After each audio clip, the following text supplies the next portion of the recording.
सुंदर ते ध्यान उभे विटेवरी सुंदर ते ध्यान उभे विटेवरी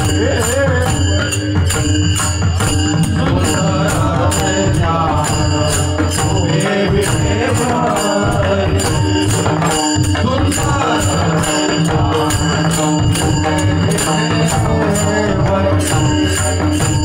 सुंदर ते ध्यान उभे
आवडे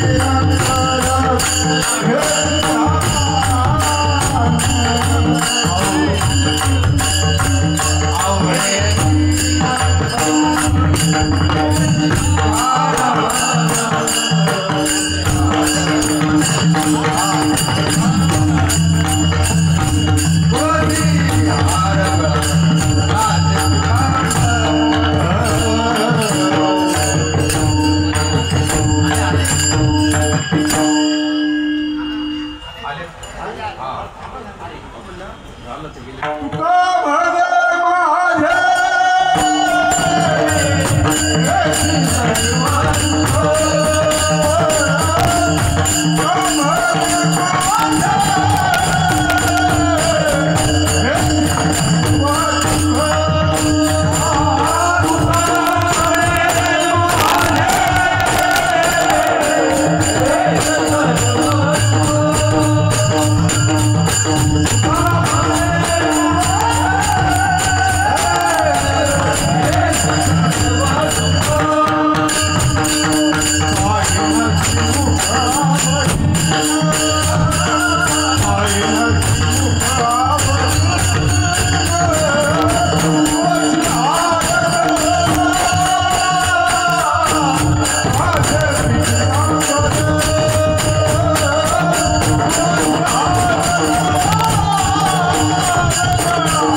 लागलो निज चरण अहो स्वामी तुकया देवा यावरी न करावा हेरू मस्तक हे पायावरी यावार करी संताचिया। स्वर मागे पुढं होतोय ते थोडं, कारण मला सर्दी झाली त्याच्यामुळे काही समजेल नाही।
सेवे लागे सेवक झालो तुमच्या लागलो निज चरणा अहो स्वामी तुकया देवा यावरी न करावा हेरू मस्तक हे पायावरी यावार करी संताचिया।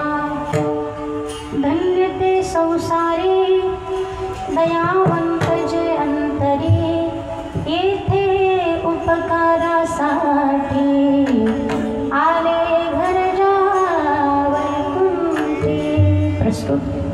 प्राप्त प्रसंगी प्राप्त स्थळी कीर्तन रूपी सेवेकरिता निवडलेला अभंग या भारत भूमीमध्ये एक आदर्श संप्रदाय ज्याचं नाव वारकरी संप्रदाय। या आदर्श वारकरी संप्रदायामध्ये एक आदर्श परंपरा जी आहे संत परंपरा। या आदर्श परंपरेमध्ये एक आदर्श संत घडले ज्यांचं जीवन आपण जर पाहिलं कधीच नाही केलं ज्यांनी आपल्या जीवनात भजनाचा आळस कधीच नाही केला, ज्यांनी आपल्या जीवनामध्ये भजनाचा आळस ज्यांच्या अंगणात आहे तुळस आणि तेच झाले वारकरी संप्रदायाचे कळस। देवनिवासी तुकोबारायांचा हा 4 चरणाचा अभंग चिंतन रूपी सेवेकरिता निवडलेला आहे। विठ्ठल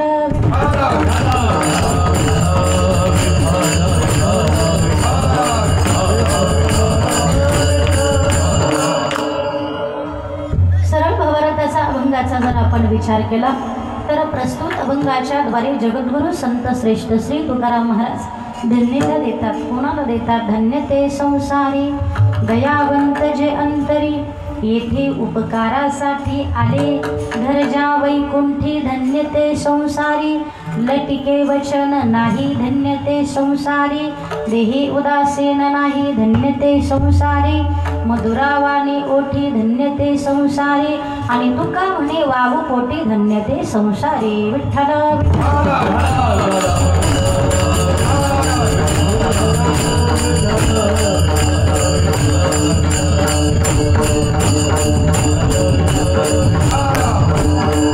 चिंतनाकडे वळण्यापूर्वी अल्पसहा परिहारधन प्रत्येक वक्त्याचा आद्य इति कर्तव्य नियमाप्रमाणे अखिल विश्वाचा चालक मालक भगवान पंढरीनाथ पांडुरंग परमात्मा तथा सर्व साधू संतांच्या कृपा आशीर्वादाने त्याचप्रमाणे आदरणीय श्री हरिभक्तपरायण भरत भाऊ मते साहेब समाजसेवक त्याचप्रमाणे आदरणीय श्री हरिभक्तपरायण सौभाग्यवती अश्विनीताई भरत मते माननीय नगरसेविका ताई या ठिकाणी उपस्थित आहे। सर्वांच्या मार्गदर्शनाने आनंदाने उत्साहाने सुरू असणारा आपला अखंड हरिनाम सप्ताह नाम यज्ञ सोहळा दरवर्षीप्रमाणे नामसंकीर्तनाची पुन्हा एक सेवा माझ्याकडे आदरणीय श्री हरिभक्तपरायण आमचे बंधू दिलीप भाऊ शिंदे भाऊंच्या संपर्कातून नेहमीच आपल्याकडे येणं असतं।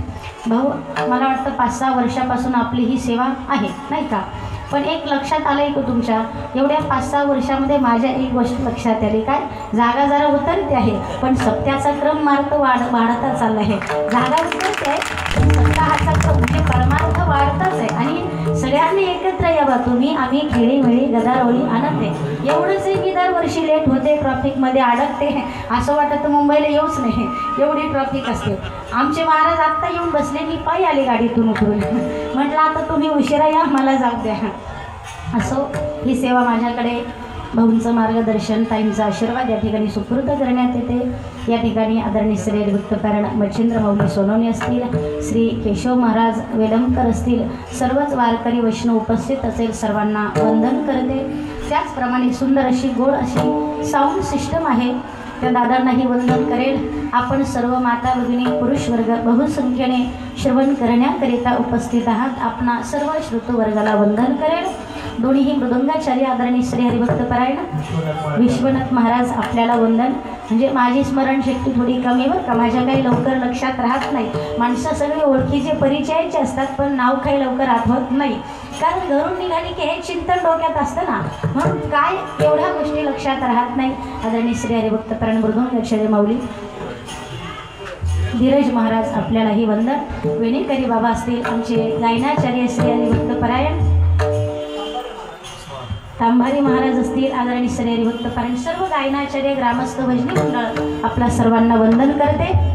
सगळी परिचयाची मंडळी आहेत, सगळ्यांची नावं काय मला आठवत नाही. आपण सगळे वारकरी वैष्णव आपल्या सर्वांना वंदन, सर्वांना विनम्र भावाने वंदन करते.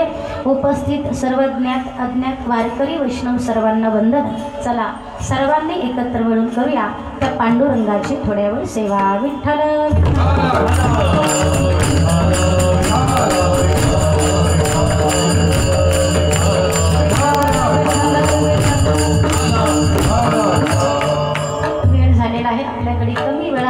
कमी वेळामध्ये आपण चिंतन पाहूया.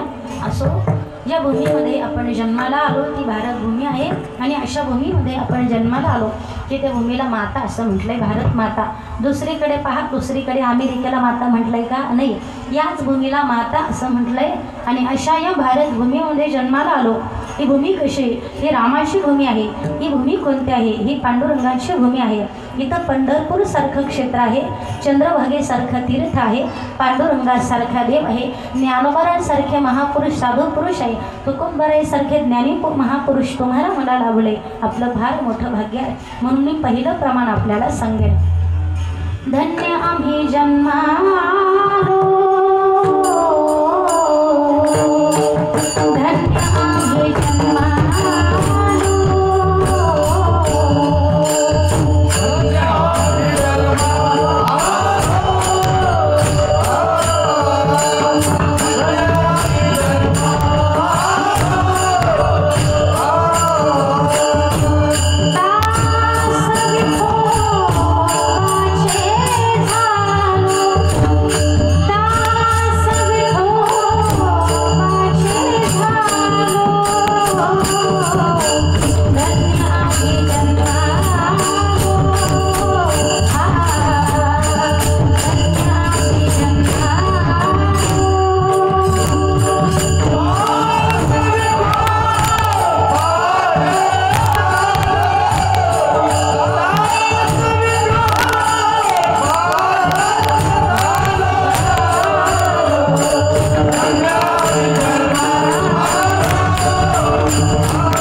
काही हरकत नाही.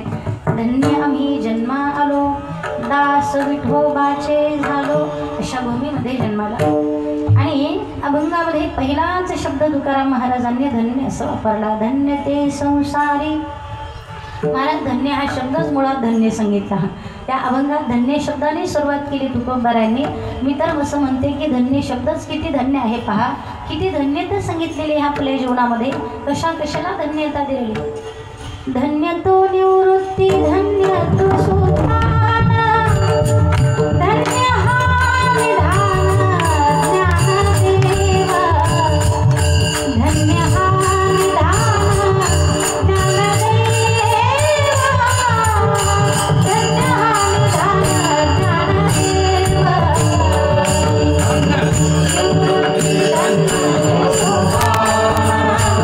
धन्य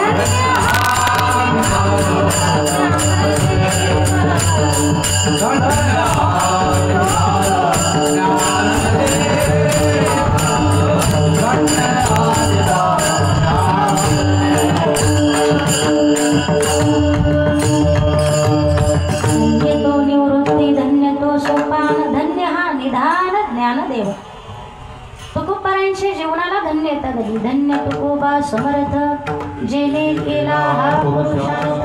किती धन्यता दिली. म्हणून ही साधू पुरुष जीवनामध्ये किती धन्यता साधू पुरुषांना प्राप्त झाली. धन्यतो निवृत्ती धन्यतो सोपान. ही धन्यता का दिली असेल त्यांच्या जीवनाला. त्याची धन्यता देण्याची कारणे. उभारीला ध्वज तिन्ही लोकावरी. उभारीला ध्वज तिन्ही लोकावरी.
धन्यतो निवृत्ती धन्यतो सोपान धन्य हा निधान ज्ञानदेव असं वर्णन का केलंय संतांनी. त्याचं कारण एकच आहे. उभारीला ध्वज तेही लोक. या विश्वाला सुखी करण्याकरिता वारकरी संप्रदायाचा पाया रचला. वारकरी संप्रदायाचा ध्वज फडकवलाय, कळस झालाय. का? वारकरी संप्रदायाच्या माध्यमातून संत विचाराच्या माध्यमातून हा सगळा जीव कर्मामुळे वासनेमुळे आणि पापामुळे दुःख भोगतोय. प्रत्येक जीव आज या मृत्यू लोकातला आपल्याला दुःखी पाहायला मिळतोय. असा एकही जीव नाही की तो सुखी आहे. सुखी कोणीच नाही. जो देखे सो दुखिया बाबा सुखिया कोई नहीं. जोगी दुखिया जंगम दुखिया तपस्वी को दुख दोनारे. राजा दुखिया प्रजा दुखिया दुखिया घर वैरागी. सुखदेवनी दुःख के कारण उदरी माया त्यागी. प्रत्येक जीव हा दुःखी आहे. पण संतांच्या जीवनाला धन्यता का दिली? त्याचं कारण हेच आहे. वासनेमुळे हा जीव दुःख भोगतोय. वासनेमुळे जन्माला आलाय. जन्म घेणे लागे वासनेच्या संगे त्याची झाले अंगे हरिरूप. वासनेचा संग होय अंतकाळी तरी तपोबळी जन्मधरी. किंवा जन्मा येणे घडे पातकाचे मूळ. या पापामुळे वासनेमुळे आणि कर्मामुळे अगा कर्मी जे उरावे तई ते सुख दुःखे फळावे तया ते भोगावया यावे देहा एका. ज्ञानोबरांनी किती गोड वर्णन केले. आणि हे आपण भोगतोय ना ते पूर्वजन्माचं कर्म. आणि त्या कर्मामुळेच आपण दुःखी भोगतो ना घडे. संचिता आलिया उगासी असावे साधन. हे सगळं दुःख आपण भोगतोय. आपल्या जीवनातलं दुःख कमी करण्यासाठी ज्ञानोबारांसारखे महापुरुष आम्हाला प्राप्त झाले. जीवाचं दुःख कमी करण्यासाठी ज्ञानोबारांसारख्या साधू पुरुषाने एक प्रतिज्ञाच केलेली आहे. अवघाची संसार सुखाचा करीन आनंदे भरीन तिन्ही लोक. नाही का? अवघाची संसार या विश्वाला सुखी करण्याकरिता ज्ञानोबारांची प्रतिज्ञाच आहे. विठ्ठल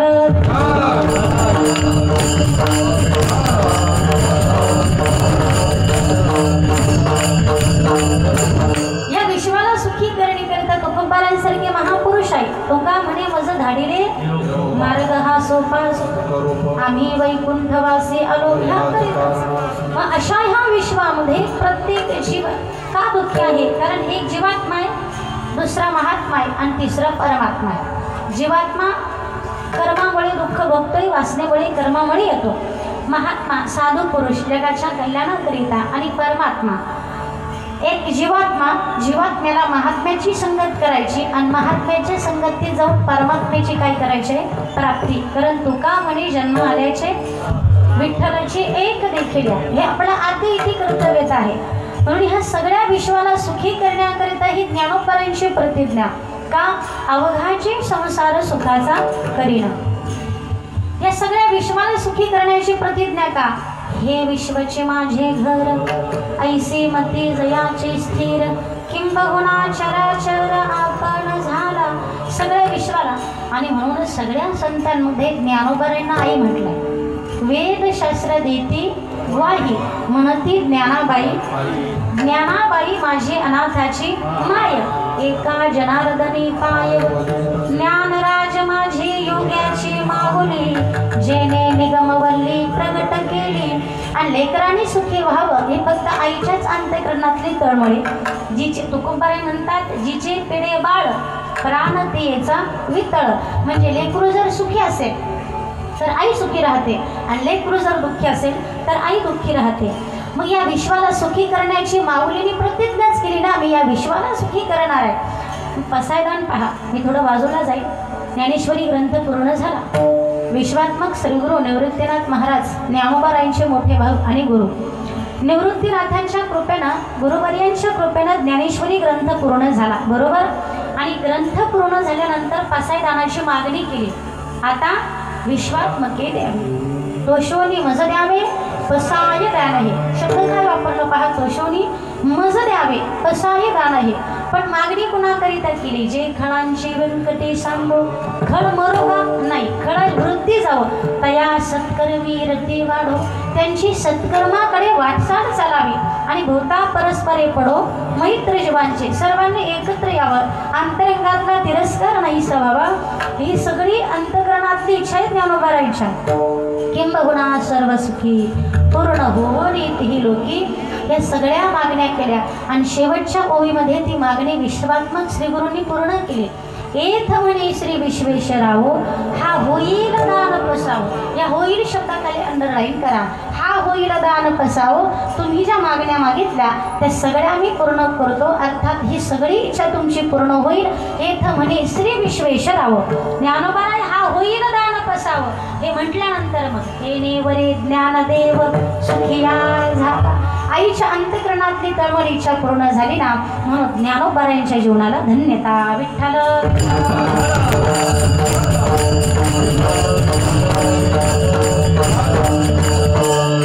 कारण सगळ्या विश्वाला सुखी पाहण्याची अंतःकरणात तळमळ ज्ञानोबारायांच्या.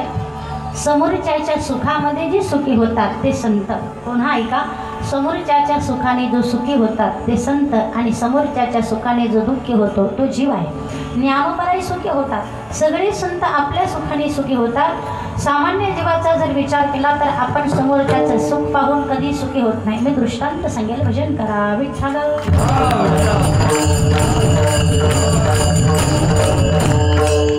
एक कोणी ब्राह्मण गोवा होते.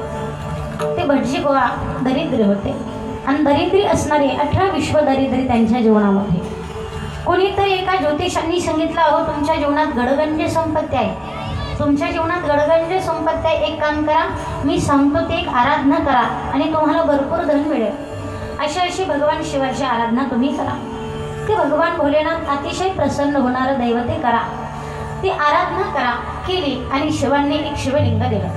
सांगितलं घरी जा, त्याची 5 वेळा पूजा करा आणि काहीतरी मागा, सगळं मिळेल. त्यांनी ते आराधना पूर्ण झाले. भगवान शिव प्रसन्न झाले, घरी आले. ते म्हटले याच्याकडनं मागायचं आहे, पण शिवांनी सांगून ठेवलं होतं घरी जायचं, 5 वेळा पूजा करायची आणि मागायचं. तुम्हाला मागितलं ते मिळेल पण शेजाऱ्याला दुप्पट मिळेल. तुम्हाला मागितलं ते मिळेल पण शेजाऱ्याला दुप्पट मिळेल. म्हणजे भगवंतांनी सांगितलं तू एक घर मागितलं तर शेजारच्याला किती? 2. तू एक गाडी मागितली का शेजारच्याला 2. तो म्हटला एवढी आराधना केली आणि सगळं वाया गेलं. म्हणजे काय झालं? पत्नीला सांगितलं आयुष्यभर असा दरिद्री राहील पण काही मागणार नाही. का? मी एक मागेल पण शेजारचा धनवान होईल ना आणि ते मला पाहणार नाही. असंच राहील म्हणे, मी जीवनभर असंच राहील. डब्यात डबा, डब्यात डबा, पेटीत पेटी, त्याला कुलूप बंद, अजिबात परत त्याचा विषय नाही. 8 दिवस गावाला जायचं होतं, चावी घरीच विसरले पेटीची. आणि मग पत्नीने ते चावी घेतली. आणि तिनं बिचाऱ्याने त्याची पूजा केली, काय मागायचं ते मागितलं. त्याला गडगंज संपत्ती मिळाली, शेजारच्याला त्याच्याही दुप्पट मिळाली. तो कसा तरी फक्त शोधत शोधत 8 दिवसानं घरी आला. हे घर माझ्याच आहे का पत्नी माझीच आहे का? त्याला समजेना ना, कारण 18 विश्व दरिद्र हे सगळं बदल स्तब्ध झाला. तो काही बोलला नाही. त्याला समजलं होतं की आपल्या पत्नीने करायचं ते केलं. मग घरी आला, पहिले ती चावी घेतली, डब्यात डबा, पेटीत पेटी उघडली आणि ती हातात घेतलं. तो म्हटला, देवा काही नको म्हणे, तुझ्या कृपेने सगळं आहे म्हणे. मला एवढं सगळं तीर्थ यात्रा देवधर्म सगळं करून आलो आणि आता माझे डोळे पाहून पाहून सुकावले. आता मला काही नको, एवढं कर. आता डोळ्यांनी फार सुख घेतलं, आता एक डोळा माझा गळून पडू दे. फार सुख घेतलं, एक डोळा काय घेऊ नको. मागितलं भगवंताला काय, तथाच तू म्हटले. याचा एक डोळा पडल्यावर शेजारचे किती हो, 2. बरं, आता डोळा तर गेला. याला एक डोळ्याने दिसत होतं, सुख पाहायचं नाही ना शेजारचं. तो म्हटला, आता बास देवा सगळं आहे, पण तेवढं नळाची व्यवस्था नाही म्हणा. फार पाण्याला लांब जायचं, घरापूर एखादी विहीर द्या, घराच्या समोरच एखादी विहीर द्या, म्हणजे घराच्या लांब फार जायची गरज नाही, लगेच विहीर आली. आता याच्याकडे एक आल्यावर शेजारच्याकडे किती आल्या, 2. आधीच अचानक दृष्टी गेली म्हणून सगळे आंधळे दृष्टीहीन झाले होते आणि काही दिसत नाही म्हणून चाटपडत गेले आणि सगळे विहिरीत पडले. मला सांगायचं काय, दृष्टांत संपला. समोरच्याच्या सुखाने आपण सुखी होत नाही, मात्र संतांचं नाही, सगळ्या विश्वाला सुखी करण्याची प्रतिज्ञा यांच्या अंतःकरणामध्ये यांनी धारण केली. एवढी दया यांनी यांच्या अंतःकरणात धारण केली म्हणून तुकोबाराय म्हणतात, यांचं जीवन धन्य आहे. आणखी का धन्य सांगितलं, यांचं जीवन कशाने धन्य आहे, अहो तेच संसारी धन्य आहे. अहो कशामुळे धन्य आहे, त्यांच्या अंतःकरणात दया आहे. अभंगाचा प्रथम शरण.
जगद्गुरु संत श्रेष्ठ श्री तुकाराम महाराजांनी धन्यता दिली. धन्य ते संसारी. व कोणते संसारी धन्य, तर पहिलं वर्णन केले तुकोबारायांनी, दयावंत जे अंतरी. दयावंत, दयावान वेगळा आणि दयावंत वेगळा. धनवान आणि धनवंत जसा वेगळा. धनवान म्हणजे ज्याचा रोज हिशोब चालू येतो धनवान, आणि धनवंत म्हणजे आपल्याकडं किती पैसा हेच त्याला माहीत नाही तो धनवंत. तसा दयावान कुठंतरी कधीमध्ये त्याला कीर्तन ऐकलं की दया निर्माण होते, पण दयावंत शेवटच्या श्वासापर्यंत यांच्या अंतःकरणात दया.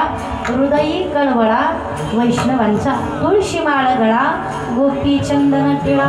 अंतःकरणात समोरच्याचं दुःख पाहिलं की अंतःकरण कळवळून येतं, त्याला दया म्हणतात.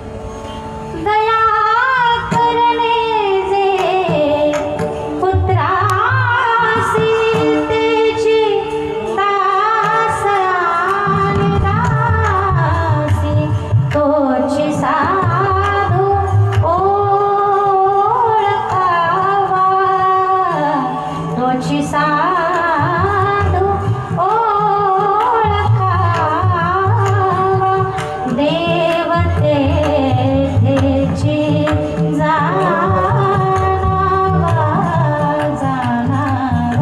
मला एवढंच सांगायचं, दयावंत जे अंतरी दया करणे जे अंतःकरणात दया ओतप्रोत भरलेले आहे. विठ्ठल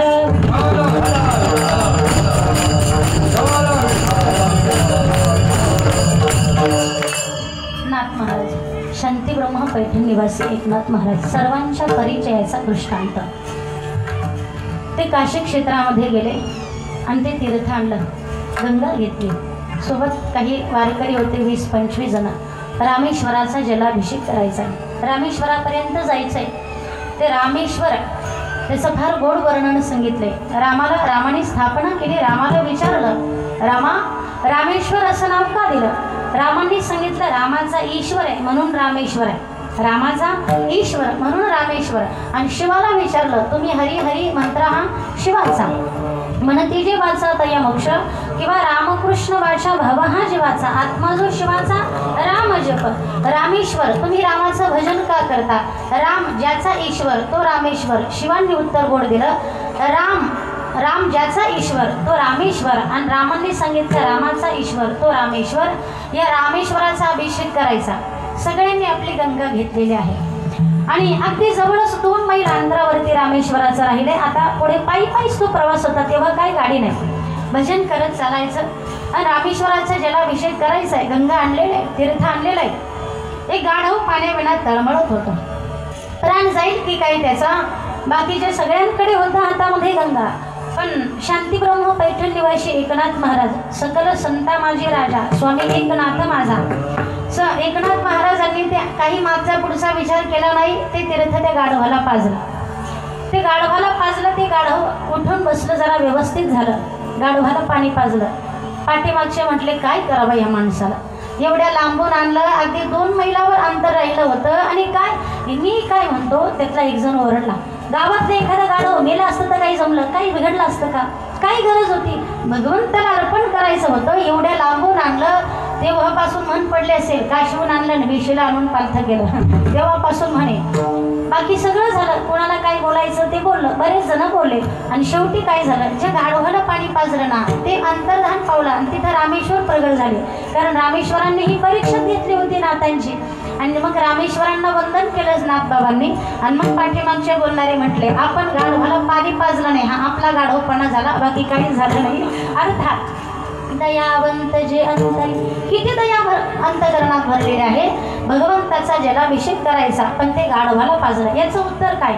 सर्वभूती पाहे एक वासुदेव, सर्वभूती पाहे एक वासुदेव, सर्वभूती पाहे एक वासुदेव.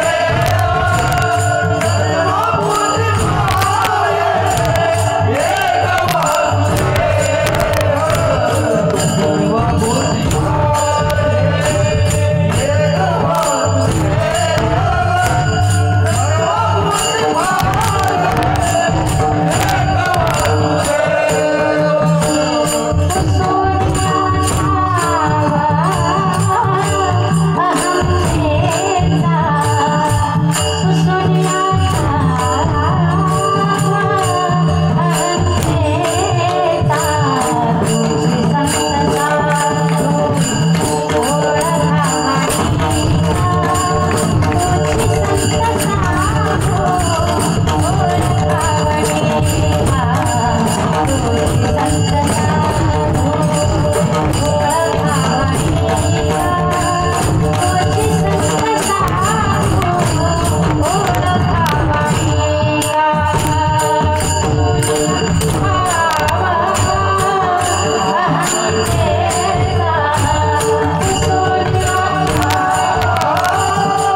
पोसोनिया ठाव हंतेचा दयावंत जे अंतरी मग धन्य ते संसार.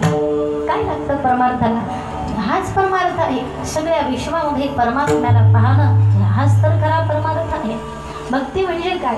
बाह्य रंगाला महत्त्व दिलंच नाही परमार्थामध्ये. तुमचं अंतरंग कसं आहे? अंतरीची घेतो गोडी पाहे जोडी भावाची थोर प्रेमाचा भुकेला हाची दुष्काळ. सगळं येतंय ना आपल्या अंतकरणात, दयाच नाही. मी सांगते जर आपल्यामुळे एखाद्याच्या डोळ्यातले अश्रू पुसले जात असेल तर हीच परमेश्वराची भक्ती आहे. एखाद्या दिवशी मंदिरात जाणं जमत नाही तर ठीक आहे, पण तुम्ही जिथं जात तिथं मंदिर निर्माण व्हायला हवं असे आपले विचार असायला हवे. दयावंत जयंतरी धन्य ते संसारी ओतप्रोत दया. पण काय एवढी धन्यता दिली? अंतकरणामध्ये दया धारण केलेली आहे आणि जगावर उपकार करण्याकरिताच ते आले. अभंगाचं दुसरं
दयावंत जे अंतरी. आणि त्यांचं जीवन कसं आहे? खरं तर त्यांचं घरी वैकुंठात आहे. आले गरजा वैकुंठी आम्ही वैकुंठवासी.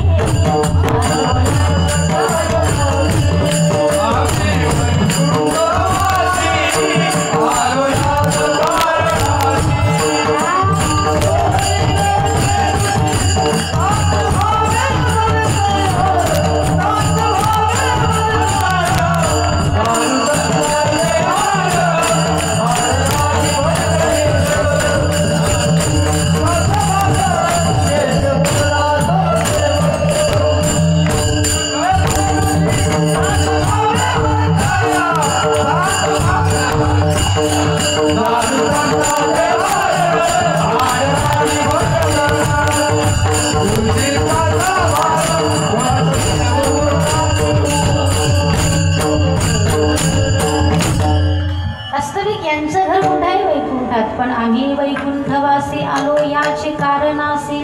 शोधोनिया आले संत हिताहित जगाचे. नाही का? म्हणून येथे उपकारासाठी उपकार करण्याकरिता आले. उपकार जर पाहिला परोपकार जीवनात नितांत गरजेचं आहे, महत्वाचं आहे. परोपकाराय वहन्ति नद्या परोपकाराय फलति वृक्षाः परोपकाराय दोहन्ति गायः. नदी ही उगमस्थानापासून उगम पावते आणि अखेर सागराशी जाऊन एकरूप होते. पण जाता जाता अनेक गावांना अनेक घरांना सुखी करते. हा तिचा परोपकार आहे ना. वृक्षाः फलति वृक्षाः. वृक्षाला एखाद्याने पाणी घातलं नाही म्हणून तो फळ देत नाही का? किंवा ज्याने पाणी घातलं त्यालाही फळ गोडच देतो आणि ज्याने फाटा तोडला त्यालाही फळ गोडच देतो. वृक्षाचं म्हणतो का नाही नाही यांनी मला काही दिलं नाही, याला सावली द्यायला नको. कोणीही पांतस्थ आला तो परोपकार करतो, त्याच्या सावलीला बसतो. कोणीही पांतस्थ आला त्याला भूक लागली त्याचं फळ तोडून खातो. वृक्षाचा हा परोपकारच आहे ना विठ्ठल.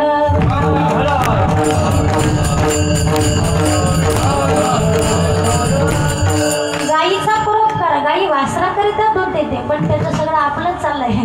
वासराकरिता दूध, गाईच्या त्या स्तनावरती किंवा त्या दुधावरती सगळा अधिकार त्याचाच आहे, पण हा परोपकारच आहे ना. हे परोपकार किती महत्त्वाचे आहे.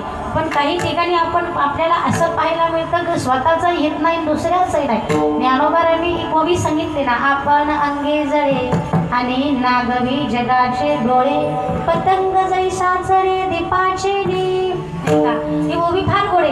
ज्ञानेश्वर महाराज म्हणतात, लाईट गेली घरातली आणि अंधारामध्ये आपण एक दिवा लावला, वात लावली, तो दिवा जळत असतो ना, आणि जळत असणारा पतंगासारखा तो किडा गिरट्या घालत येतो, धावत येतो आणि त्या दिव्यावरती जळत घेतो.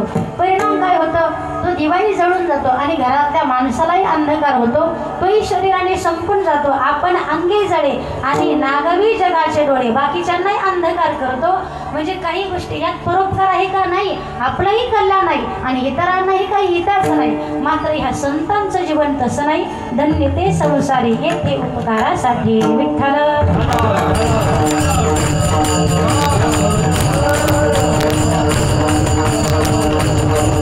बरं, आता यांचा उपकार काय म्हणावा. ज्ञानोबारायांची ज्ञानेश्वरी आम्हाला लाभली, हा आमच्याकरिता उपकारच आहे. ज्ञानोबारायांनी दिलेला प्रसादच आहे. येथे उपकारासाठी किंवा तुकोबारायांचा गाथा रामेश्वर भट्टांनी ज्या वेळेला तो गाथा इंद्रायणीच्या डोहामध्ये उडवण्याकरिता आदेश दिला, ठीक आहे. तुकोबारायांनी त्यांचं म्हणणं ऐकलं. भगवंतावरती निष्ठा होती, श्रद्धा होती, विश्वासही तेवढा दृढ होता. तो गाथा बुडाला. पण बुडणाऱ्या गाथ्याकडे पाहिल्यानंतर तुकाराम महाराजांच्या अंतकरणात हा भाव निर्माण झाला, बुडत हे जन न देखवे डोळा. कारण मी जगाला तारण्याकरिता गाथा लिहिला आणि गाथा जर बुडाला तर जग बुडल्याशिवाय राहणार नाही. जगाला तारण्याकरिता म्हणून 13 दिवसाचं उपोषण तुकोबारायांचं. भगवान पंढरीनाथावरती निष्ठा, निष्ठावंत भाव, भक्तांचा स्वधर्म, निर्धार हे वरम चुको नये, निष्काम निच्छळ विठ्ठली विश्वास, पाहू नये वास अनेकाची. तुकोबारायांनी कुणाचंच नाही, माझ्या पांडुरंगाचा धावा केला आणि त्या भगवत कृपेनं तो गाथा पुन्हा तुकोबारायांच्या स्वाधीन झाला. 13 दिवसाचं उपोषण हा जीवनामध्ये केलेला अट्टहास आपल्याकरिताच आहे ना. येथे उपकारासाठी आले गरज वैकुंठी. मग आपलं कर्तव्य काय, आपल्यालाही धन्यता प्राप्त करून घ्यायची. ज्ञानेश्वरी वाचणं हा आमचा धर्म समजायचा, त्याने आमच्या जीवनात धन्यता येणार आहे. कोणी जर विचारलं की बाबा धर्म काय, तर विठोबाचं भजन करणं हाच आमचा धर्म, ज्ञानेश्वरी वाचणं हाच आमचा धर्म आणि गाथा वाचणं हाच आमचा धर्म. विठ्ठल.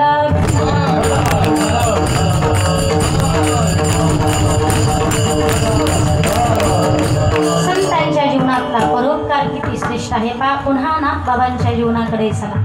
पैठणमध्ये एक गरीब महिला राहत होती. स्त्री फार गरीब होती, पती वारलेले होते. ते दुसऱ्याच्या घरी जायचे, काही दोन्ही भांडी काय व्यवसाय करता येईल तो करायचे. ते कष्ट करायचे, त्या कष्टातून जो काही पैसा मिळेल त्या पैशावरती आपला आणि आपल्या लहान मुलाचा उदरनिर्वाह करायचे. ते असं जीवन जगत होती. एकदा काय झालं, शिमग्याचा सण आला. पती वारलेले, लहान लेकरू आहे घरामध्ये. शिमग्याचा सण आला. सगळ्या घरामध्ये पुरणपोळी केली जाईल आणि माझं लेकरू ते इतरांच्या तोंडाकडं पाहिल म्हणून त्या माऊलीच्या अंतकरणात दया, अंतकरण डोळ्यामध्ये अश्रू आले. काय करू, पुरणाच्या पोळीकरिता जेवढं लागतं तेवढंही माझ्याकडं नाही, काय करू.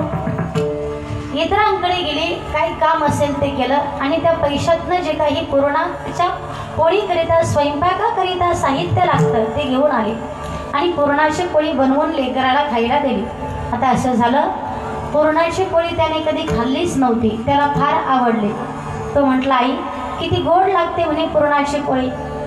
हो बाळा, पुरणाची पोळी ही गोडच असते. सणाच्या दिवशी देवाला नैवेद्य म्हणून करायची असते. नैवेद्य दाखवलं की उरला प्रसाद म्हणून आपण तो खायचा असतो. आई रोज दे जा. आई म्हणती, बाळा रोज नाही, 1-2 दिवस मिळेल. नाही नाही आई रोज हवी. पहिल्या दिवशी खाल्ली, आईने थोडं पुरण ठेवलं होतं, आईला माहिती लेकराला काय हवं. दुसऱ्या दिवशी दिली, तिसऱ्या दिवशी थोडं पुरण दिलं, पुरणाची पोळी. चौथ्या दिवशी दिलं. आता 5व्या दिवशी घरात पुरणाचं काही शिल्लक राहिलं नाही. आई पोळी. आई म्हटली बाळा पोळी संपली, आता आपल्याला भाजी भाकरीच खावी लागेल. नाही आई मला पोळीच हवी. बाळा पोळी नाही भेटणार आता, पोळीकरिता जे सामान साहित्य लागतं तेवढं माझ्याकडं नाही देऊ शकत. ते पोरगं जेवलंच नाही.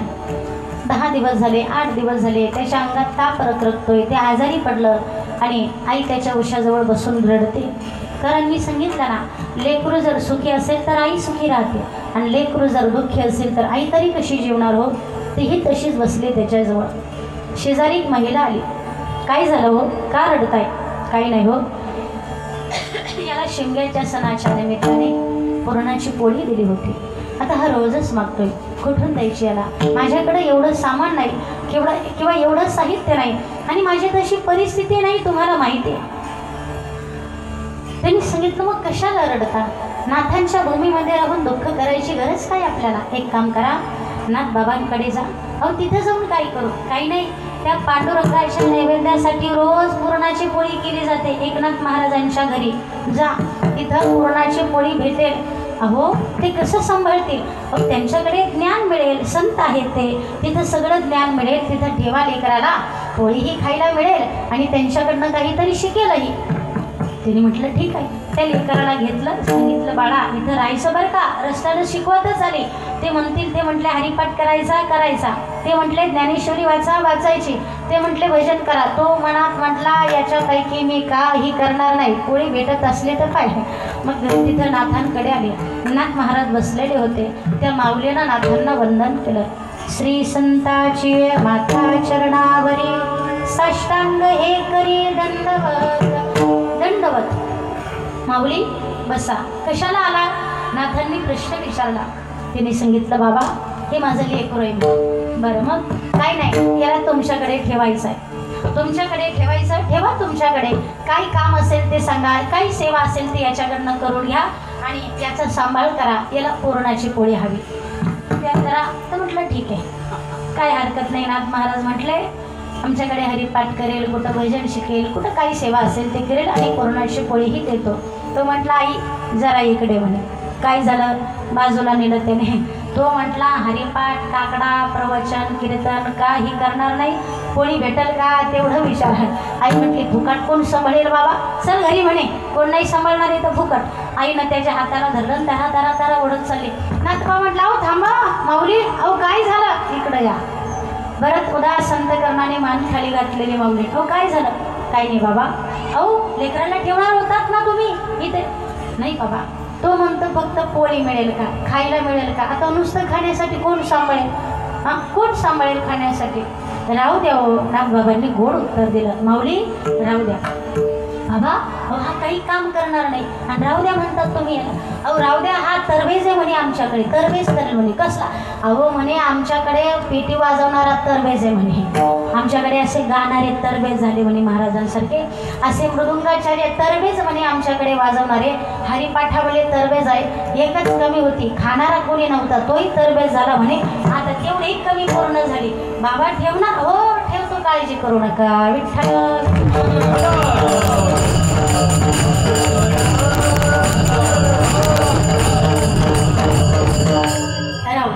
राहू द्या त्याला.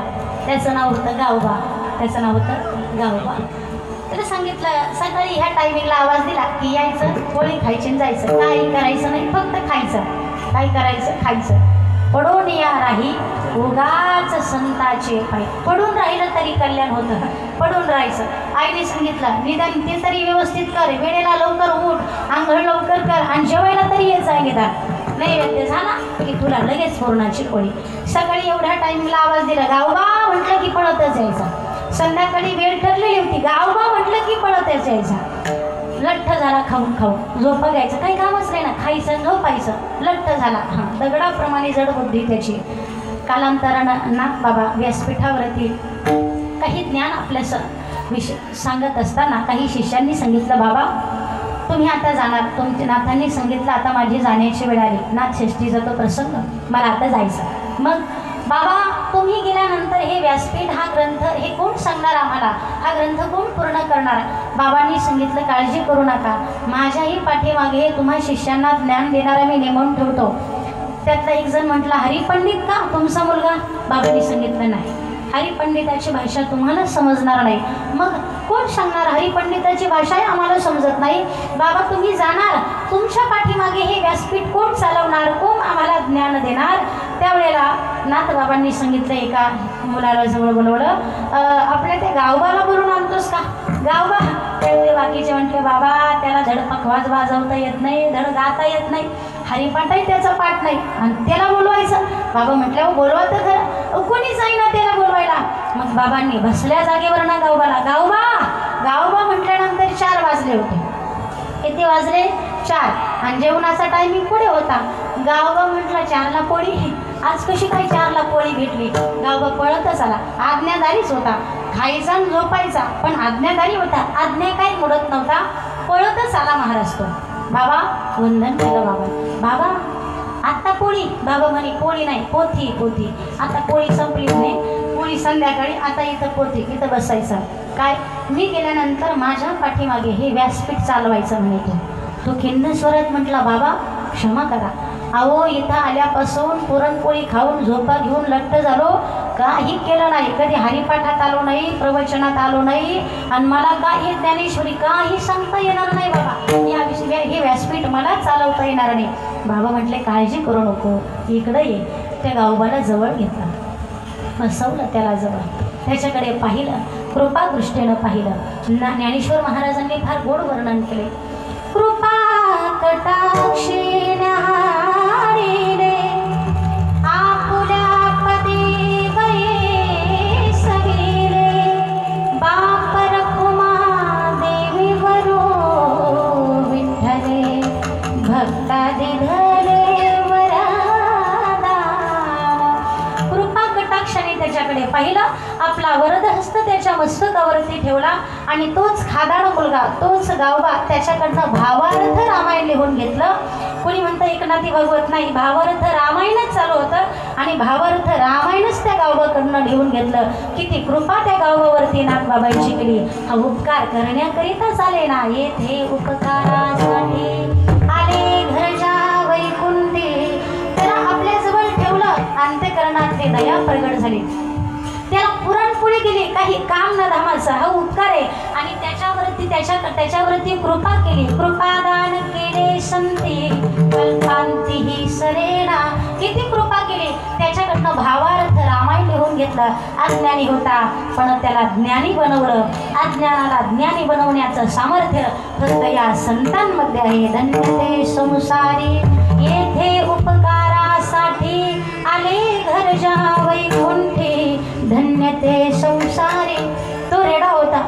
रेडा म्हटला होता का ज्ञानोबारायांना, माझ्या मस्तकावरती हात ठेवा आणि वेद बोलवा? नाही, न मागता ते रेड्यावरती कृपाच केली ना ज्ञानोबारायांनी. नाथांनी किती वर्णन गोड केले. कृपाळो उदार माझा ज्ञानेश्वर, कृपाळो उदार माझा ज्ञानेश्वर.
आपल्याला सापडतात. कृपाळू उदार माझा ज्ञानेश्वर, तया नमस्कार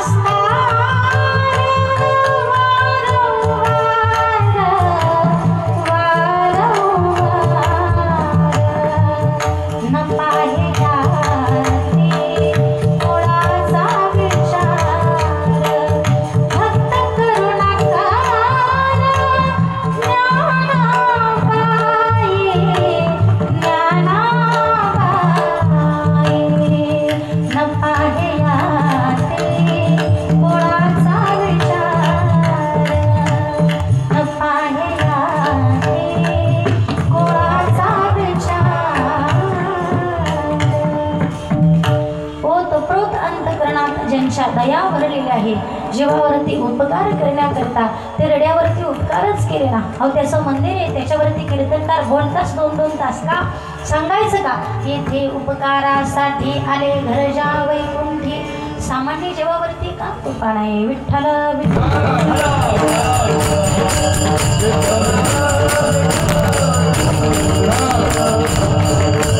अज्ञानाला ज्ञानी बनवायचं सामर्थ्य त्यांच्याकडे म्हणून संत मोठे आहे. धन्य ते संसारी, म्हणून त्यांच्या जीवनाला धन्यता देतात. आणि संत हे विचाराने मोठे, संत हे ज्ञानाने मोठे, संत हे अधिकाराने मोठे, सगळ्याच गोष्टी मोठे, म्हणून त्यांना धन्यता तुकोबाराय देतात. का मोठे?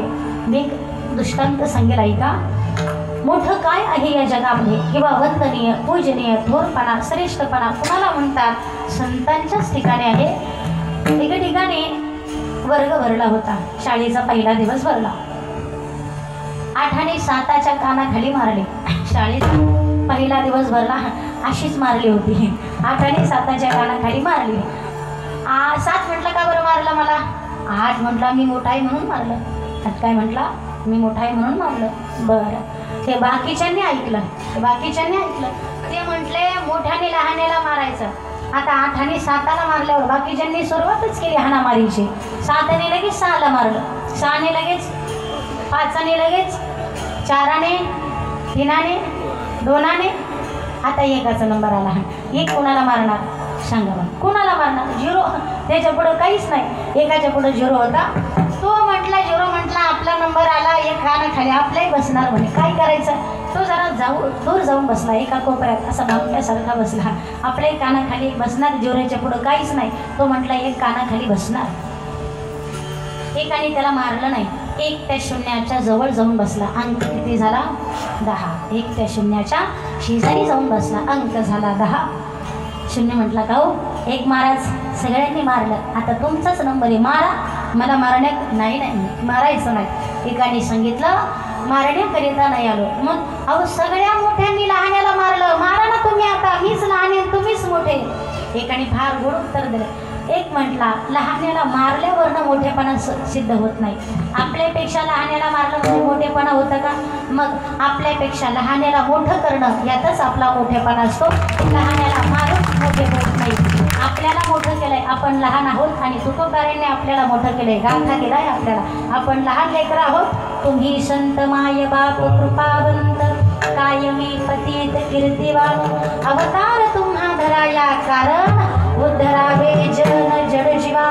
या संतांचा मोठा उपकार आहे म्हणून तुकोबाराय म्हणतात दयांत करणात भरलेले आहे. धन्य ते संसारी.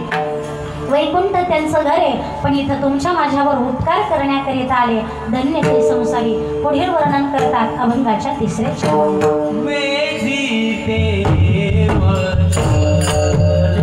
नचिके वचन.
नियमाप्रमाणे एकदा भजन करा.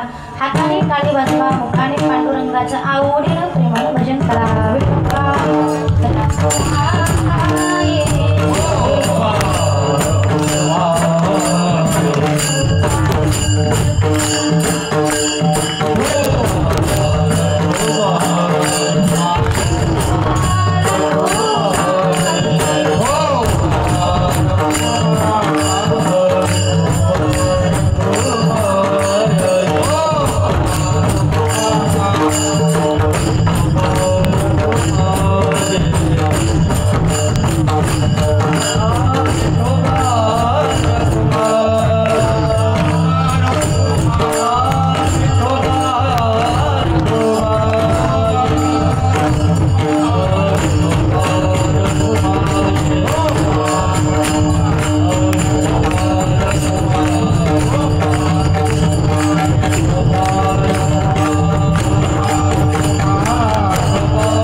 तिसऱ्या चरणामध्ये तुकोबराय लिहितात लटिके वचन.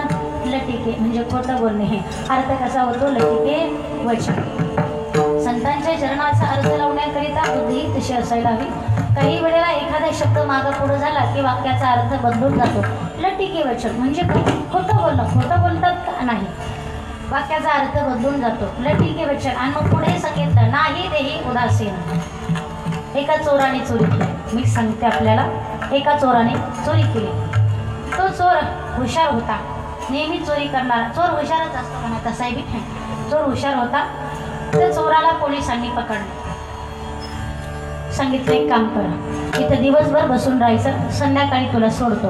दिवसभर बसून राहायचं, संध्याकाळी घरी सोडतो.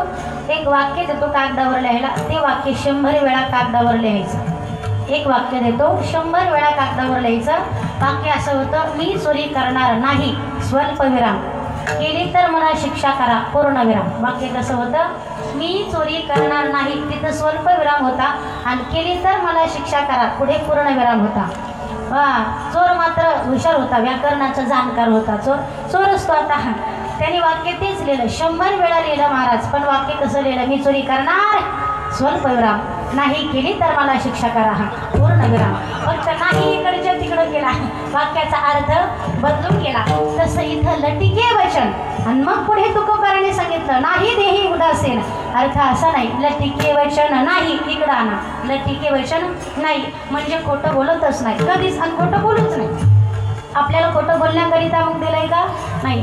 आणि खोटं बोलवायला ठरवून यावं लागतं. जातं, खरं सहज निघल्या जातं. ठरवून पहा, आत्ता कीर्तन झाल्यापासून तुम्ही खोटं बोलायला सुरुवात करा. एक महिनाभर किंवा वर्ष 2 वर्ष खोटं बोलून दाखवा. आजचं पाकिट देऊन टाकेल तुम्हाला, काय काळजी करू नका. येईल तर बोलता तुम्हाला.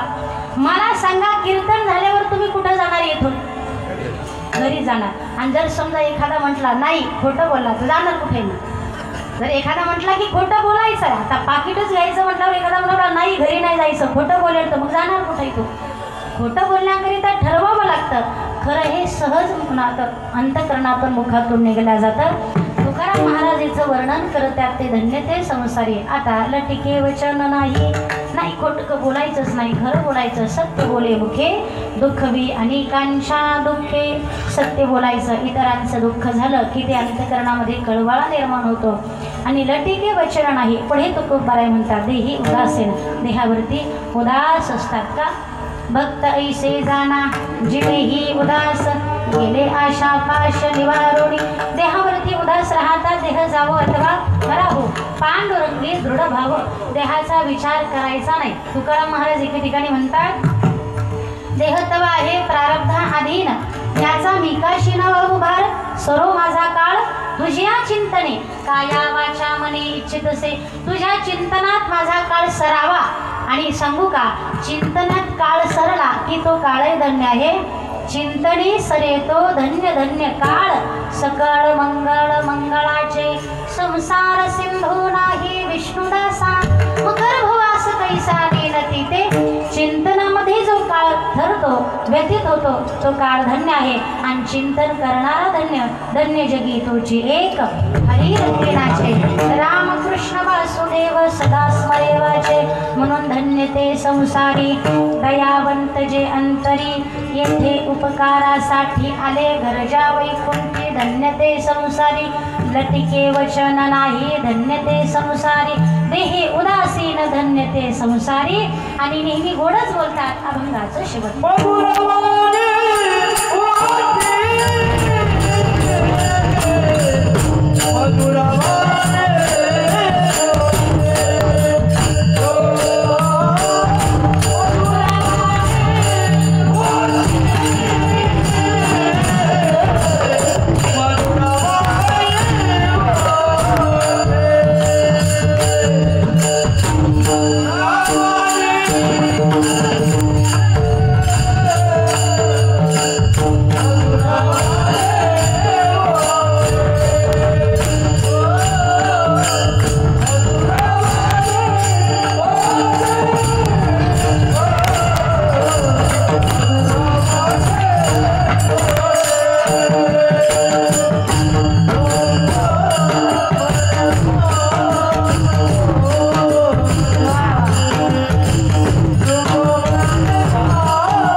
घर जावई कुंठी.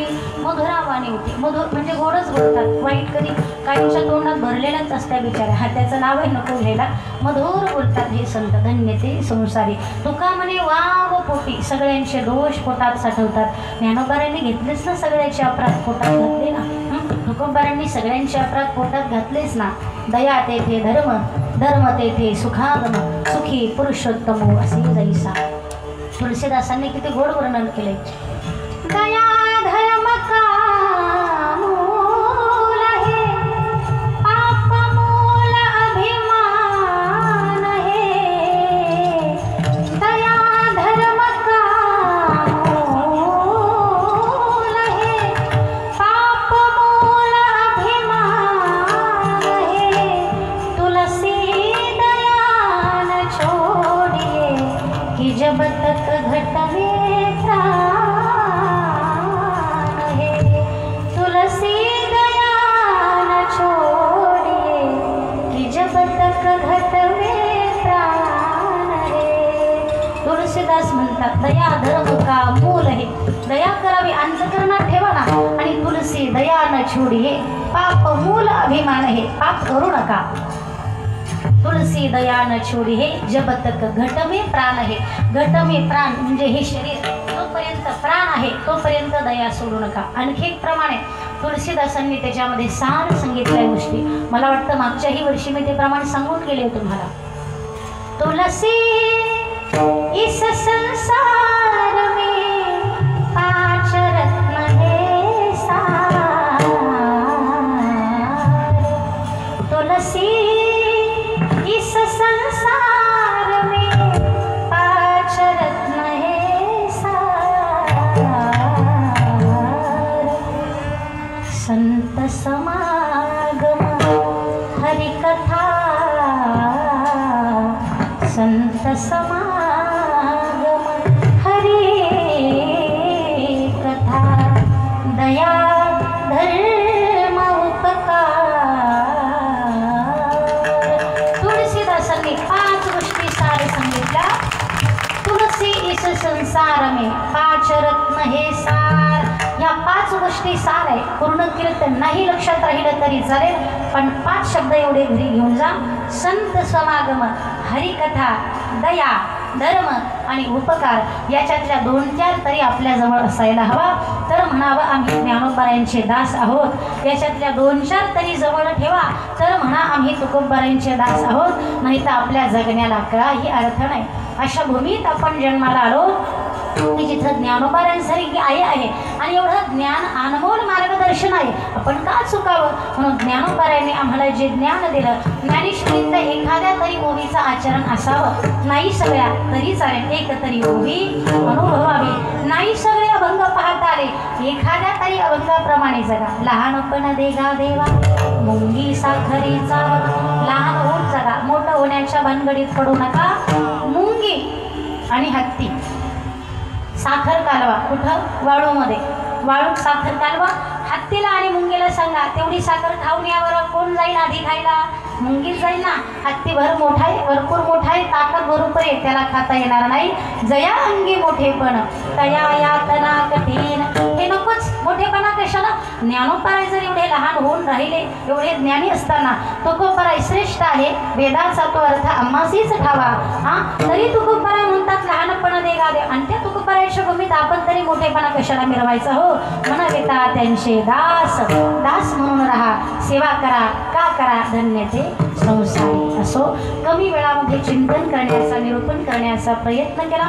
मलाच यायला थोडा उशीर झाला. असो पण आपण दरवर्षी माफ करता आणि पुढच्याही वर्षी जरी उशीर झाला तरी माफ करा. तुका म्हणे वाव पोटी म्हणून अभंगात शेवटी सांगून जाते.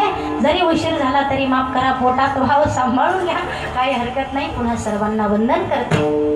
संतांच्या विचाराने आपल्याला जगायचं. आपलं जीवन फुलासारखं सुगंधाने दरवळणारं असावं। उगाच जन्माला यायचं आणि कसं तरी जगायचं अजिबात नाही। सुगंधासारखं आपलं जीवन दरवळायचं। आपण मेल्यानंतर हजार जणांच्या डोळ्यातून अश्रू यायला हवे, चांगली कीर्ती मागे राहायला हवी, साधं सरळ जीवन जगा। ज्ञानोबाराय सांगतात तसंच जगा, तुकाराम महाराज सांगतात तसंच जगा। आणि माझा विठोबा आहे ना, विठोबाचं भजन करा। एक विठोबा आहे, दुसरा ज्ञानोबा आहे, तिसरा तुकोबा आणि कोणी शिवबा आहेच ना माझा। एवढे विचार असतो, काय गरज आहे आपल्या कुणाची। आणि दुःख जरी आलं ना, विठोबाचं भजन करा, काही करण्याची गरज नाही। तुका म्हणे भार घातल्या वरी होईल कैवारी नारायण। त्या संतांपर्यंत जाण्याचा प्रयत्न करा, भगवंताची प्राप्ती आपोआप होईल। फक्त सगळ्यांनी संतांपर्यंत जाऊया। ज्ञानेश्वर